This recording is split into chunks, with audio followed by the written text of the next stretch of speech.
Doctor Smitha യേശുവൻ, ദേശീയ ആരോഗ്യ ദൗത്യം, ആയുഷ് ആയുർവേദ പ്രാഥമിക ആരോഗ്യ കേന്ദ്രം, വിളപ്പിൽശാല. നമുക്കറിയാം, ഇന്ന് സ്ത്രീകളെന്നല്ല, കുട്ടികളെന്നല്ല, ഈവൻ പുരുഷന്മാർ പോലും വളരെയേറെ ബുദ്ധിമുട്ടുന്ന ഒരു രോഗമാണ് യൂറിനറി ട്രാക്ട് ഇൻഫെക്ഷൻ.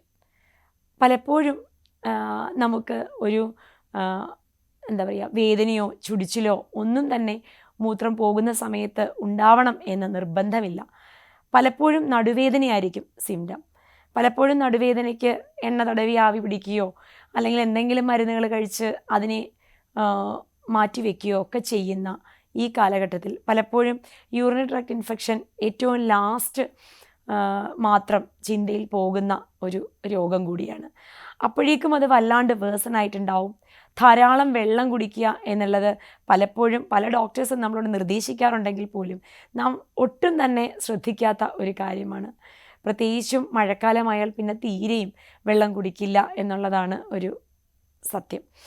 അതിൽ നിന്ന് വ്യത്യസ്തമായിക്കൊണ്ട് കൃത്യമായിട്ടും ഒരു 8 മുതൽ 10 ഗ്ലാസ് വരെ വെള്ളം കുടിക്കുവാനും അതേപോലെ തന്നെ നമ്മുടെ വൃത്തി നോക്കുവാനും പീരീഡ്സ് സ്ത്രീകളിലെ മെൻസ്ട്രൽ ഹൈജീൻ കൃത്യമായി പാലിക്കുവാനും ഒക്കെ നാം ശ്രദ്ധിക്കേണ്ടതുണ്ട്. ടൈം ഇൻ്റർവെൽസ് വെച്ച് തന്നെ കൃത്യമായിട്ട് വെള്ളം കുടിക്കുക. പ്രത്യേകിച്ചും ആയുർവേദപരമായിട്ട് പറയുകയാണെങ്കിൽ ഷഡംഗം, ദ്രാക്ഷാദി പോലുള്ള ഒരുപാട് പാനകങ്ങൾ നമുക്ക് ആയുർവേദ PHSകൾ ലഭ്യമാണ്. അത് നിങ്ങൾ വാങ്ങി ഉപയോഗിക്കേണ്ടതുണ്ട്.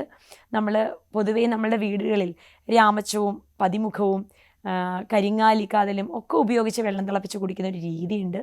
അതെല്ലാം തന്നെ രക്തശുദ്ധി വരുത്തും എന്നുള്ളതും തീർച്ചയാണ്. അതുകൊണ്ട് തന്നെ ധാരാളം വെള്ളം കുടിക്കുകയും അതേപോലെ നമുക്ക് ഞെരിഞ്ഞിലും തഴുതാമയും ഒക്കെ ഇട്ട് വെള്ളം തിളപ്പിച്ച് കുടിക്കുന്നതും ഒക്കെ യൂറിനറി ഇൻഫെക്ഷന് വളരെ നല്ല ഒരു ഹോം റെമഡിയാണ്.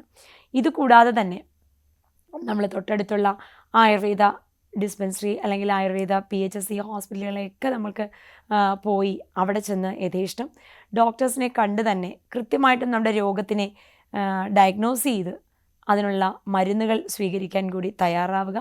നല്ല ആയുർവേദ മരുന്നുകൾ യൂറിനറി ട്രാക്ട് ഇൻഫെക്ഷന് ലഭ്യമാണെന്ന് കൂടി അറിയിച്ചുകൊണ്ട് നിർത്തുന്നു. നന്ദി, നമസ്കാരം.